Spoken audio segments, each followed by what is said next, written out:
प्रिय छात्र एवं छात्राओं, आज आर्य आनंद संस्कार पब्लिक स्कूल बहरिया प्रयागराज के ऑनलाइन शिक्षण क्लास में आप सबका स्वागत है। आज कक्षा 6 और 7 के छात्र छात्राओं के लिए रेखागणित में कोण और उनके प्रकार, उनके भेद आप सबके समक्ष बताया जाएगा। आशा है कि आप लोग इसको ध्यानपूर्वक पढ़ करके और आत्मसात करने की कोशिश करेंगे। इसी उद्देश्य के साथ आज हम आप लोगों को पढ़ाएंगे कोण क्या है, कोण के प्रकार कितने होते हैं, कोणों से संबंध में सारी जानकारी आपको आज बताई जाएगी, विशेषकर कक्षा 6 और 7 के छात्रों के लिए हिंदी मीडियम। तो सबसे पहले आपका आता है कोण क्या है।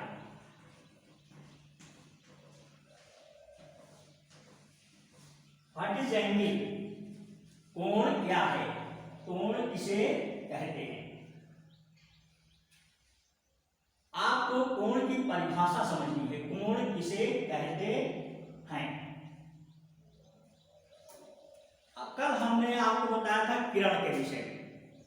किरण जो होती है उनका उद्गम एक ही बिंदु से होता है, लेकिन वो अनंत तक जाती है। यदि दो किरणें एक ही बिंदु से चल करके आगे बढ़े तो उनके बीच की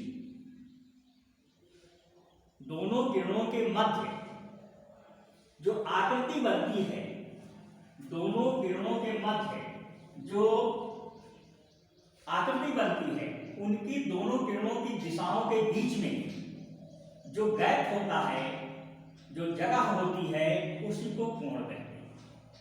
फिर से समझने की कोशिश कीजिए। यदि दो किरणें एक ही स्थान से निकलकर आगे की ओर बढ़ें तो उनकी दिशाओं के बीच की आकृति को कोण कहते हैं। जैसे बी एक उद्गम बिंदु, इसके एक बिंदु से एक किरण ये जा रही है और एक किरण इधर जा रही है। इन दोनों की दिशाएं अलग अलग हैं। इनके बीच की ये दो दूरी जो है, इनके दोनों के बीच की ये जो वृत्तीय दूरी है, इनके बीच की जो ये आकृति बन रही है, इसी को कहते हैं कोण। इसकी परिभाषा को आप फिर से समझिए और धीरे धीरे करके इसको अपनी कॉपी में लिख लीजिएगा। मैं बहुत ही मंद गति से इसको समझाने चल रहा हूं। जब दो किरणें एक ही स्थान से निकल कर आगे की ओर बढ़ती हैं तो उनके बीच की दूरी को कोण कहते हैं। जब दो किरणें एक ही प्रारंभिक बिंदु से निकल करके आगे बढ़ती हैं तो उन दोनों की दिशाओं के बीच, उन दोनों की दिशाएं के बीच के भाग को कोण कहते हैं। जब, फिर से देखिए, जब दो किरणें एक ही स्थान से निकल करके आगे की ओर बढ़ती हैं तो उन दोनों किरणों की दिशा के बीच के भाग को कोण कहते हैं। इसकी एक परिभाषा और होती है। जब किसी सरल रेखा पर दूसरी सरल रेखा आकर मिलती है तो उनके बीच जो आकृति बनती है उनको भी कोण कहते हैं। जैसे AB एक रेखा है, इस पर CD एक रेखा आकर के मिल रही है, इस प्रकार ये जो बनता है ये भाग, इसको कहते हैं कोण। इसकी दो परिभाषाएं हो गई आपकी। एक ही बिंदु से निकलकर दो किरणें जब आगे बढ़ती हैं उनके दिशाओं के मध्य भाग को कोण कहते हैं। या किसी सरल रेखा पर दूसरी सरल रेखा आकर के मिलती है तो उनके बीच बनने वाली आकृति को कोण कहते हैं। कोण को यह भी समझिए, कोण एक तत्सम शब्द है, इसका विकृत रूप, इसका बिगड़ा रूप, इसका तद्भव रूप है कोण, कोना। जैसे दो दीवारों के बीच का कोना होता है, एक दीवार की एक लाइन हो गई, एक लाइन हो गई, ये कोना बन गया, एक लाइन हो गई, एक लाइन हो गई, ये कोना बन गया। तो ये कोना जो होता है इसी को कोण कहते हैं। आप ठीक अपनी भाषा में समझिए, कोना, जो कोना होता है वही कोण होता है। कोण का बिगड़ा हुआ रूप कोना है। कोना हम कहते हैं अपनी बोलचाल की भाषा में, वही गणित की भाषा में उसी को कोण कह दिया जाता है। समझ गए होंगे? कोण एक ही स्थान से निकल करके दो किरणें जब अलग अलग दिशाओं में आगे की ओर बढ़ती हैं, उनके दिशाओं के बीच वाले भाग को कोण कहते हैं। अथवा एक सरल रेखा पर जब दूसरी सरल रेखा आकर के मिलती है तो इस प्रकार उनके बीच के बने हुए भाग को कोण कहते हैं। कोण को तीन बिंदुओं से पढ़ा जाता है। कोण जैसे यहां से शुरू हो रहा है ABC या CBA, इस तरह पढ़ा जाता है, या CDB या BDC। कोण को हमेशा तीन नामों से, तीन बिंदुओं से पढ़ा जाता है। तीन बिंदु लेना आवश्यक होता है। तीन बिंदु का नाम लेने से कोण की जो स्थिति है वो स्पष्ट हो जाती है। वैसे कभी कभी हम एक बिंदु से भी कोण का नाम ले लेते हैं, जैसे इसको कह देते हैं कोण D, इसको कह देते हैं कोण D, लेकिन कोण D इधर वाला भी होगा, इधर वाला भी हो जाएगा। फिर यहाँ समस्या आ जाती है। इसलिए कोण को हमेशा हम तीन बिंदुओं से पढ़ते हैं, CDB, या इधर से शुरू करें BDC, ABC या CBA। कोण के बीच में ये जो होता है वृत्तीय नाप जो होती है इसकी, इसको अंश कहते हैं। ऐसे लिख दिया जाता है, एक जीरो लगा दिया जाता है, अंश। इसको कहा जाता है अंश। ये इसकी इकाई है। कोण के नापने की इकाई अंश होती है। फिर से ध्यान दीजिएगा, इसको अपनी कॉपी पर लिख भी लीजिएगा। कोण नापने की इकाई को अंश कहते हैं। जैसे ये कोण अगर है 45 अंश का तो हम लिखेंगे ऐसे 45 अंश, 30 अंश। इस बिंदी को अंश पढ़ते हैं, 30 अंश, 15 अंश। यहां पर एक बिंदी लगा दी जाती है। ये 45 अंश का कोण है, इसकी इकाई है अंश। कोण नापने की इकाई को अंश कहते हैं। कोण के साथ हमेशा अंश पढ़ा जाता है। जैसे 45 अंश, 30 अंश, 15 अंश, 20 अंश, 105 अंश, 360 अंश, कुछ भी हम लिखें लेकिन उसके आगे अंश लगाएंगे। समझ गए होंगे कोण किसे कहते हैं, कोण कैसे पढ़ा जाता है, कोण की इकाई क्या है और अंश लिखा कैसे जाता है। अब इन चार चीजों को समझ लेने के बाद अब आपको ये पढ़ना है कोण के प्रकार क्या होते हैं। कोण के प्रकार,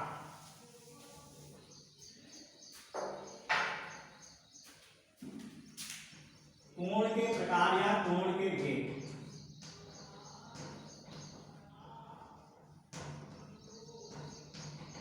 भेद और प्रकार एक ही चीज है, कोण के प्रकार या कोण के भेद। मुख्यतः कोण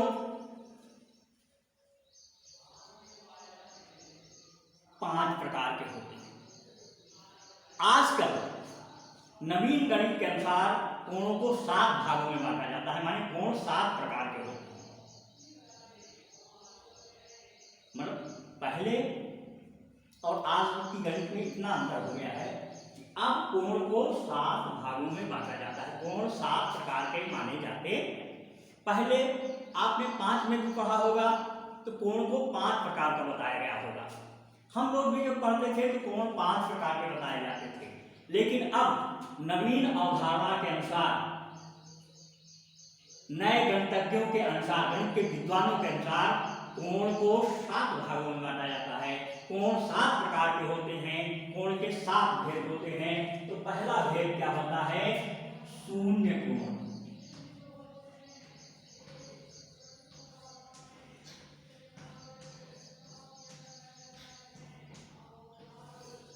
पहला कोण होता है शून्य कोण। शून्य कोण को समझने की कोशिश कीजिए। परिभाषा भी बाद में बताएंगे, पहले आप समझने की कोशिश कीजिए। जैसे आपने घड़ी देखी होगी, घड़ी में दो सुइयां, आप ध्यान दीजिए, जो धीमी गति से चलती हैं, एक घंटा की सुई और एक मिनट की सुई। कभी कभी आपने देखा होगा कि घड़ी में यहाँ पर जो 3 लिखा होता है, यहाँ पर 12 होता है, यहाँ पर 9 होता है और यहाँ पर 6 लिखा होता है। और ये सुई जो है छोटी वाली भी यही 3 पर होती है और बड़ी वाली सुई भी इसी 3 पर आकर के रुक जाती है। कभी ऐसी स्थिति आपने देखी होगी कि ये दोनों सुइयां जाकर के 3 पर ही एक के ऊपर एक ऐसे फिट बैठ जाती है। उस समय अगर पूछा जाए कि दोनों सुइयों के बीच में कितना कोण है, दोनों सुइयों के बीच में कितने अंश का अंतर है, तो आप क्या बताओगे? बिल्कुल अंतर नहीं है। उस समय की स्थिति क्या दर्शाती है कि दोनों रेखाओं के बीच में, दोनों सुइयों के बीच में, दोनों किरणों के बीच में बिल्कुल अंतर नहीं है। इसलिए उस कोण को कहते हैं हम शून्य कोण। ऐसी स्थिति को हम क्या कहेंगे? शून्य कोण। समझ में आ गई होगी बात? शून्य कोण कब होता है? ऐसा कोण जो शून्य अंश का होता है उसे शून्य कोण कहते हैं। अर्थात शून्य अंश के कोण को, शून्य अंश के कोण को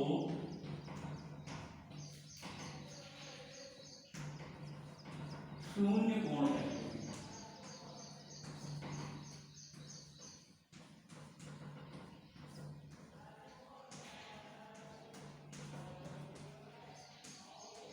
समझिए, शून्य अंश के कोण को शून्य कोण कहते हैं। शून्य कोण की स्थिति कब बनती है? हमने भी बताया कि दोनों किरणें सेम एक ही दिशा में चल रही हो, दोनों किरणें एक दूसरे के ऊपर चल रही हो, ऐसे कोण को क्या कहते हैं हम? शून्य कोण। ये क्या है? शून्य। जब दोनों किरणों के बीच में शून्य अंश का कोण होता है, माने बिल्कुल कोण नहीं बनता, दोनों किरणें एक दूसरे के ऊपर होती हैं, तो ऐसी स्थिति को शून्य कोण कहा जाता है। शून्य अंश के कोण को शून्य कोण कहते। अब सेकंड जो आता है न्यून कोण।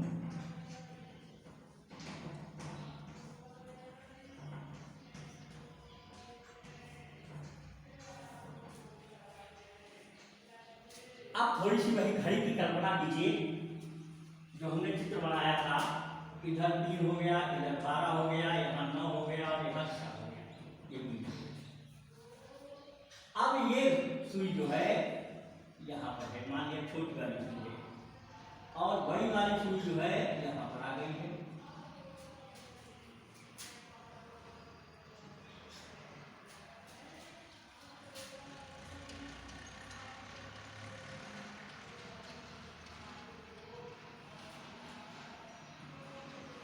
अब यहाँ पर शून्य कोण तो नहीं बन रहा है, क्योंकि एक किरण यहाँ है, दूसरी किरण यहाँ पहुंच गई है, एक रेखा यहाँ है, दूसरी रेखा यहाँ पहुंच गई, तो दोनों के बीच में अंतर हो गया। जब ये रेखा ठीक यहाँ चली आती तब तो समकोण हो जाता, लेकिन जब ये रेखा यहाँ से यहाँ है तो ये क्या कहलाएगा? न्यून कोण। अर्थात क्या कहेंगे हम न्यून कोण को? समकोण से छोटे 90 अंश या समकोण से छोटे, समकोण से छोटे, किंतु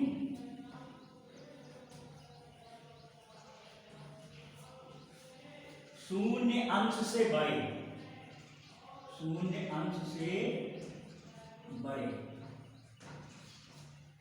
कोण को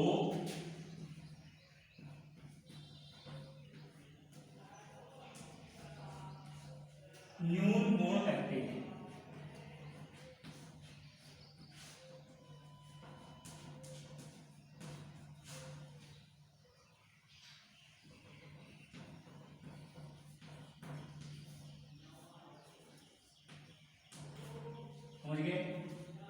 90 अंश या समकोण से छोटा हो लेकिन शून्य अंश से बड़ा हो, उस कोण को हम क्या कहते हैं?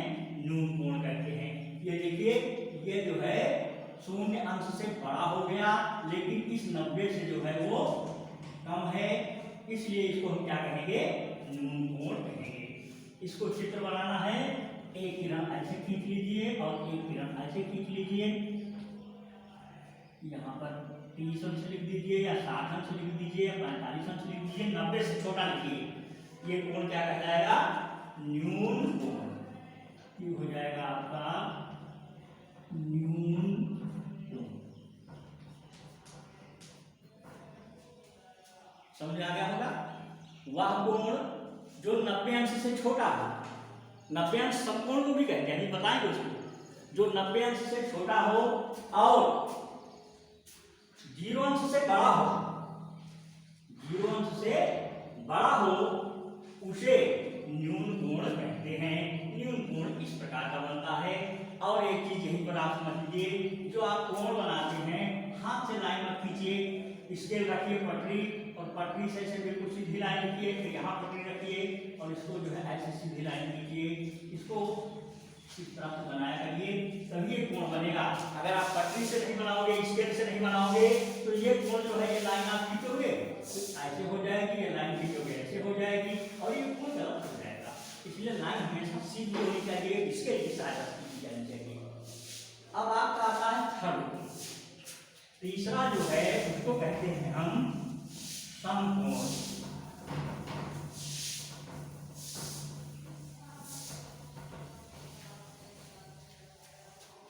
तीसरा कोण है समकोण।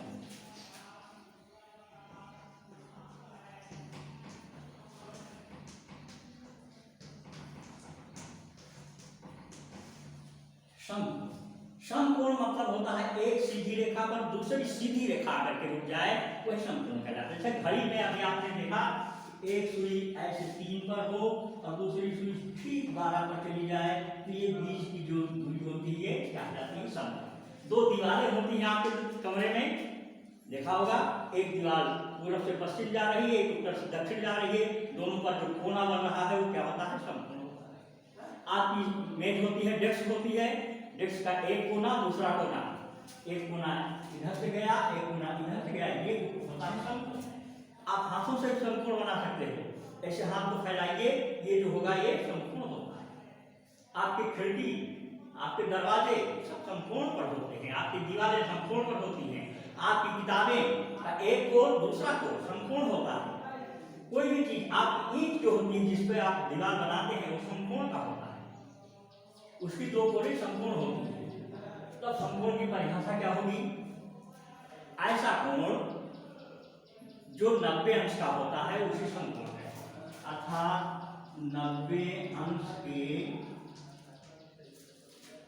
कोण को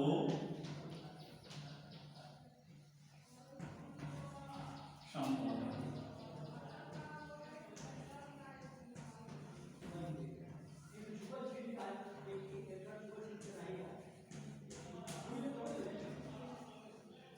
ये 90 अंश क्या वाला है? 90 अंश क्यों कहते हैं इसको? आप जानते हो कि किसी बिंदु पर ये 360 अंश का कोण बनता है। अगर इसको हम ऐसे 4 भागों में बांट दें तो ये हर कोण 90 अंश का होता है और कुल मिलाकर के 360 अंश होता है। इसलिए एक सीधी रेखा जो दूसरी सीधी रेखा पर आती है तो ये 90 अंश का कोण होता है। बिल्कुल सीधा अगर हो, पूरब दिशा और दक्षिण दिशा के बीच में समकोण होगा, उत्तर दिशा और पूरब दिशा के बीच में समकोण होगा। माने एक बिंदु को अगर हम 4 बराबर भागों में बांट दें तो प्रत्येक कोण जो होता है वो 90 अंश का होता है। यही 90 अंश क्या कहलाता है? समकोण कहलाता है।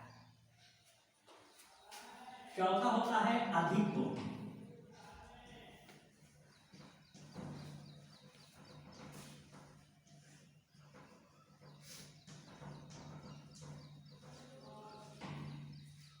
अधिक कोण वह कोण होता है जो 90 अंश से बड़ा हो किंतु 180 अंश से छोटा। 90 अंश से बड़े किंतु 180 अंश से छोटे। 180 अंश से छोटे कोण को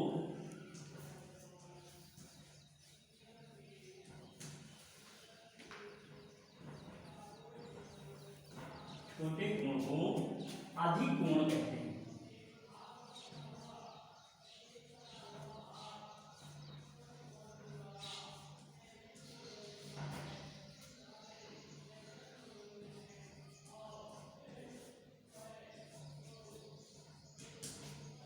कोण 90 अंश से बड़ा हो किंतु 180 अंश से छोटा। माने 180 अंश क्या होता है, ये रेखा पूरी 180 अंश की होती है और ये 90 अंश होता है, लेकिन इससे बड़ा कर दो थोड़ा सा। माने इसको ये इस तरह से कर दो, ये कोण क्या हो गया, अधिक कोण हो गया। 90 अंश से बड़े किंतु 180 अंश से छोटे कोण को न्यूनतम कोण कहते हैं। कोई दिक्कत नहीं, समझ में आ गया होगा। अब चौथा कोण जो होता है आपका पांचवा कोण होता है ब्रिज कोण या सरल कोण।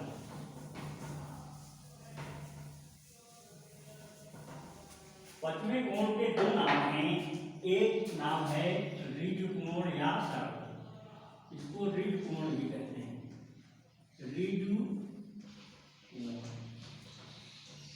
या सरल कोण।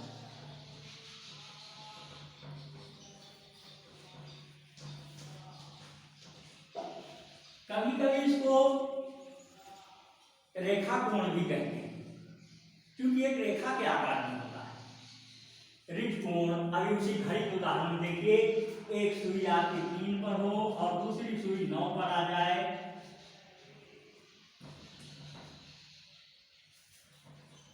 तो ऐसे समय में जो ये कोण बनता है ये क्या कहलाता है, ऋज कोण या सरल कोण।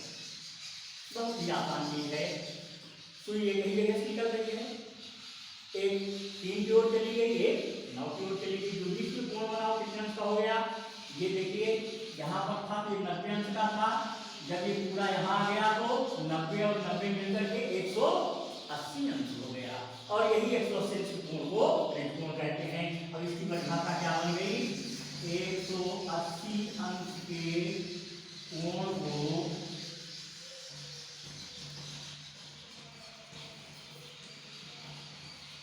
ऋज कोण कहते हैं।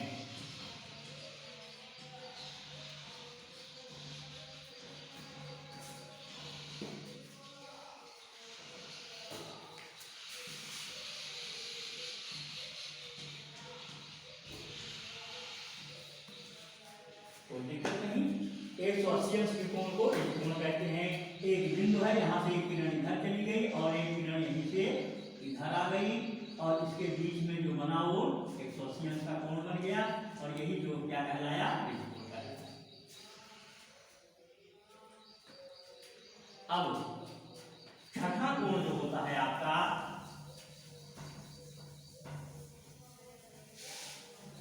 छठा कोण वो कहलाता है बृहत् कोण। कोण नंबर 6 को कहते हैं बृहत् कोण।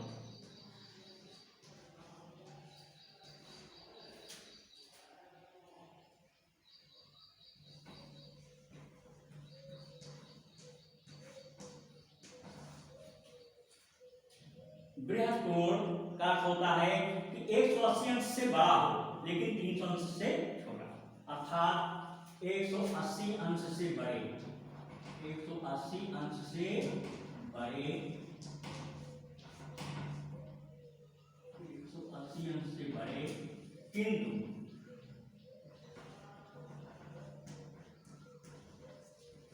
360 अंश से छोटे, 360 अंश से छोटे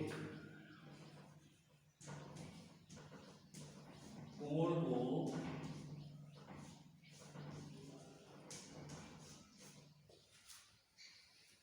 बृहत् कोण कहते हैं।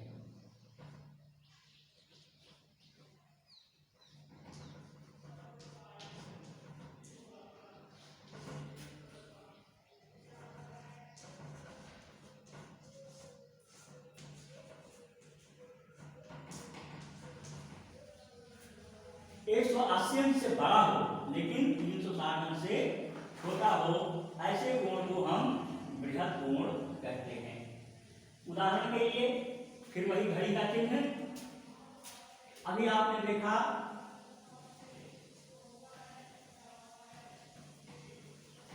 कि ये सुई इधर हो और ये सुई इधर हो, ये ऋण कोण कहलाता है, 180 अंश का होता है।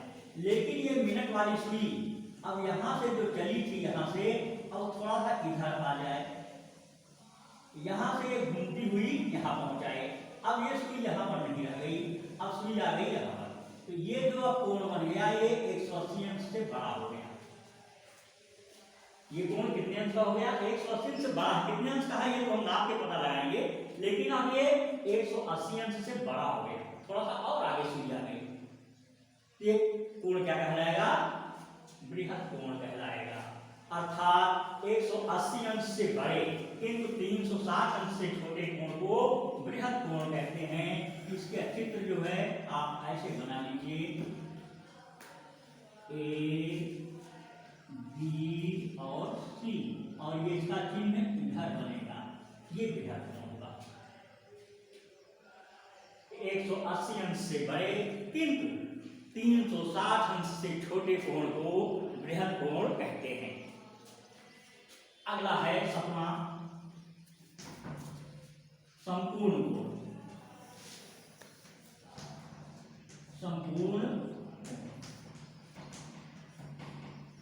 संपूर्ण कोण का मतलब होता है 360 अंश के कोण को संपूर्ण कोण कहते हैं। 360 अंश के कोण को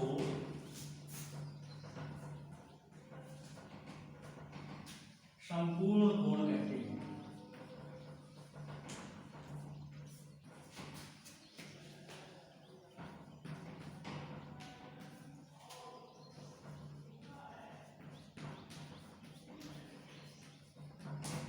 तीन 360 अंश कैसे बनेगा?